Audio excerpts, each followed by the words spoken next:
Al-Furqan. Soleh, sehat, cerdas, bersahabat. Allahu Akbar.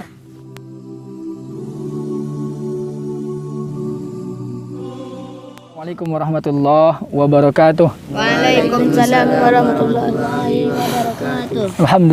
Alhamdulillahirabbil alamin. Wassalatu wassalamu ala asrafil anbiya'i wal mursalin wa ala alihi wa ashabi ajma'in. Kita bersyukur kepada Allah Subhanahu wa taala. Alhamdulillah, di siang yang cerah ini Allah memberikan kepada kita kesempatan untuk melaksanakan agenda hiking, mendaki bukit. Untuk pilihan pertama kita di Danguang-Danguang, dan ini namanya adalah Bukit Nyunyuang kalau orang mengenalnya. Dan ini termasuk bukit yang sering dijelajahi orang, dan itu makanya jalannya sudah nampak, sudah ada jalan setapak yang jadi pedoman untuk kita ikuti. Dan mudah-mudahan ini adalah bagian daripada i'dad, persiapan fisik kita dalam rangka menjadi seorang mujahid, seorang yang memiliki fisik yang tangguh, yang kuat, karena Allah lebih mencintai mukmin yang kuat daripada mukmin yang lemah. Walaupun sama-sama beriman, tapi kita kuat fisik kita, lebih Allah cintai daripada mukmin yang fisiknya lemah. Untuk itu kita harus sering berlatih, sering berolahraga, sering berjalan, sering melakukan aktivitas fisik. Nanti kita akan latihan bela diri, sehingga lengkap kekuatan kita untuk menjadi seorang mujahid yang akan membela agama ini, membela kehormatan kita insya-Allah. Salawat dan salam kita mohonkan kepada Allah agar disampaikan kepada junjungan kita Nabi Muhammad sallallahu alaihi wasallam. Allahumma salli wa sallim wa barik alaihi. Beliau adalah seorang yang memiliki fisik yang sangat kuat.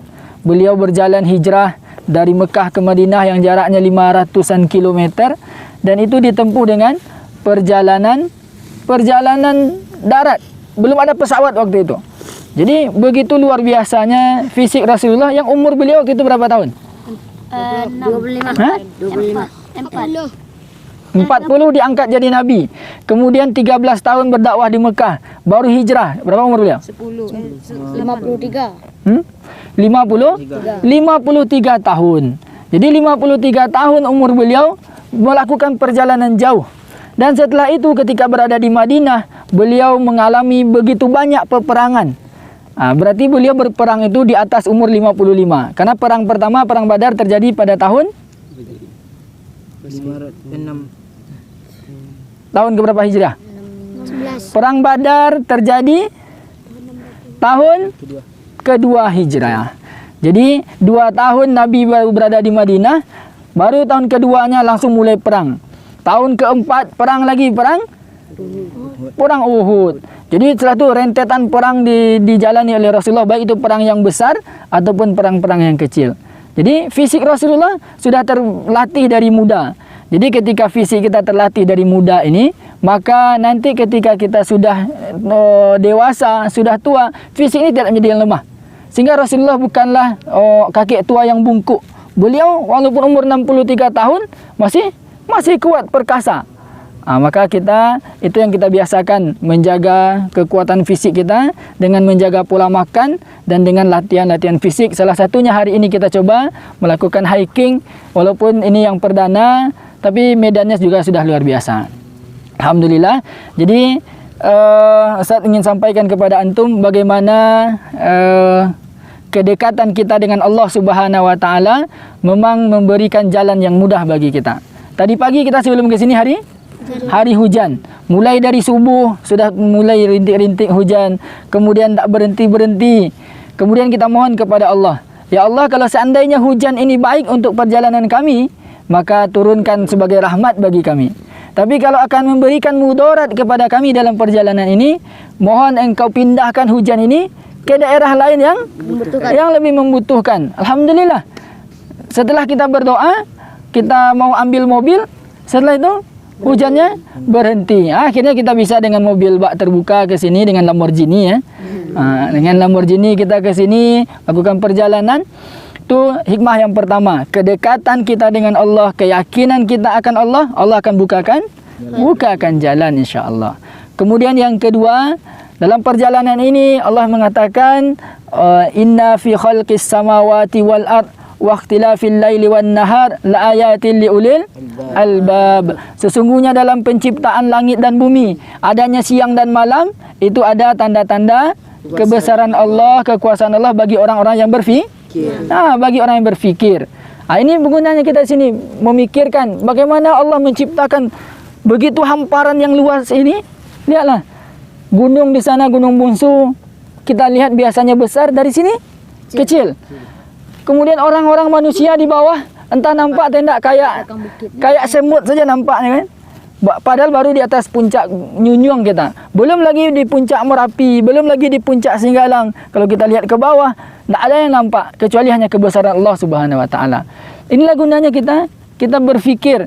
Ini gunanya kita mengakui kekuasaan Allah, kebesaran Allah, dan disinilah tauhid rububiyah itu. Tauhid mengakui begitu besarnya penciptaan Allah.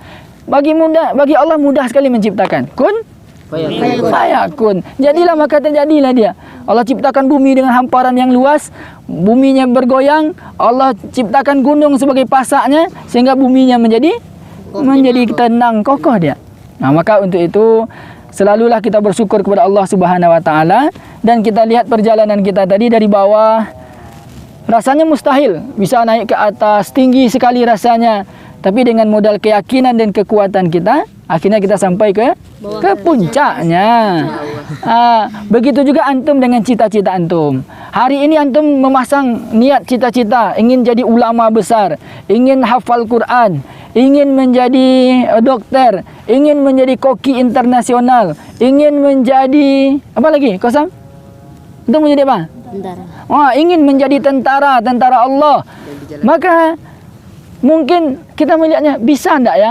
Jangan difikirkan bahwa itu tidak bisa. Insya Allah semua yang kita niatkan, semua yang kita cita-citakan bisa kita capai. Hari ini kita buktikan, naik ke atas puncak Nyunyuang ini, lihat dari bawah tadi tinggi. Tinggi. Sulit kayaknya, semak-semak semuanya. Naik kita ke atas, ada yang ditarik. Begitu juga kita mencapai cita-cita. Ingin mencapai cita-cita, kita butuh uluran tangan orang lain, kita butuh kerjasama dengan orang lain, kita butuh bergandengan tangan. Tidak bisa kita capai cita-cita itu sendiri. Ada orang lain, terutama adalah orang tua kita yang membimbing kita dari kecil, yang mengasuh kita dari kecil, yang memiliki harapan kepada kita. Orang tua kita memiliki harapan yang luar biasa kepada kita. Bagi orang tua kita, cuma satu saja yang sangat diinginkannya, bahwa kita menjadi anak yang soleh. Ketika kita menjadi anak yang soleh, itu adalah investasi luar biasa bagi orang tua kita. Tidak ada orang tua yang menginginkan anaknya memberikan harta yang banyak kepada dia ketika anaknya sukses. Tidak. Tapi orang tua menginginkan kalau nanti dia meninggal, kalau nanti dia sudah tua, dia dirawat oleh anaknya, kalau dia nanti sakaratul maut didampingi oleh anaknya, kalau nanti dia sudah meninggal disolatkan, dikafani oleh anaknya, diimami oleh anaknya. Apalagi antum, kita adalah anak laki-laki. Kita ini anak yang laki-laki yang akan menyelenggarakan jenazah orang tua kita kelak, yang akan mendoakan mereka, yang akan memandikan mereka. Kalau antum punya orang tua yang masih hidup hari ini, kemudian nanti antum mendapati orang tua antum meninggal, maka jangan antum izinkan orang lain selain keluarga antum memandikan orang tua antum. Antum yang harus mengambil alih semuanya. Biar ini orang tua saya akan memandikan. Saya yang akan mengafani dengan adik-adik, dengan kakak-kakak saya. Yang lain silahkan menunggu di luar. Kita yang harus mengambil alih itu.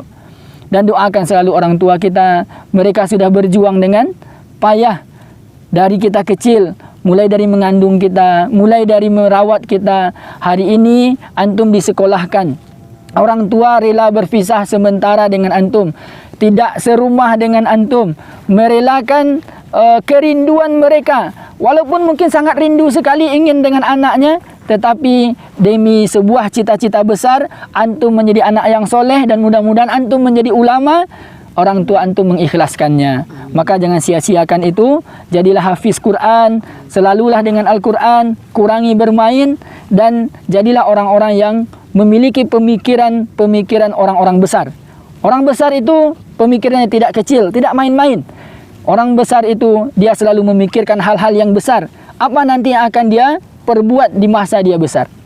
Mungkin itu nasihat dari Ustaz pada siang hari ini. Mudah-mudahan gunung atau bukit ini menjadi saksi kepada Allah nanti di akhirat kelak bahawa kita ke sini, mungkin orang lain ke sini bermaksiat, mungkin dia berpacaran, mungkin dia berhura-hura, mungkin dia mabuk-mabuk ke sini. Sehingga bukit ini kalau dia waktu itu diizinkan oleh Allah, mungkin mereka akan benamkan orang yang bermaksiat itu. Tapi Allah tidak mengizinkannya sehingga dia tenang saja.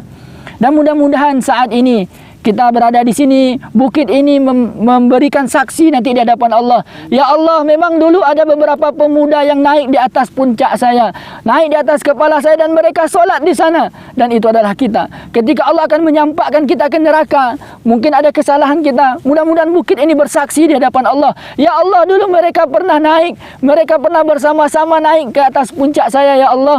Kemudian mereka solat, mengumandangkan azan, dan mereka berjamaah di atas puncak saya, ya Allah. Mudah-mudahan itu menjadi saksi di hadapan Allah membela kita dari api neraka. InsyaAllah. Amin ya Rabbal Alamin. Itu saja mungkin pada siang hari ini. Semoga Allah menguatkan keimanan kita. Semoga Allah mengokohkan niat kita menjadi orang-orang yang soleh dan mensolehkan orang lain. Billahi taufik wal hidayah. Assalamualaikum warahmatullahi wabarakatuh. Waalaikumsalam warahmatullahi wabarakatuh.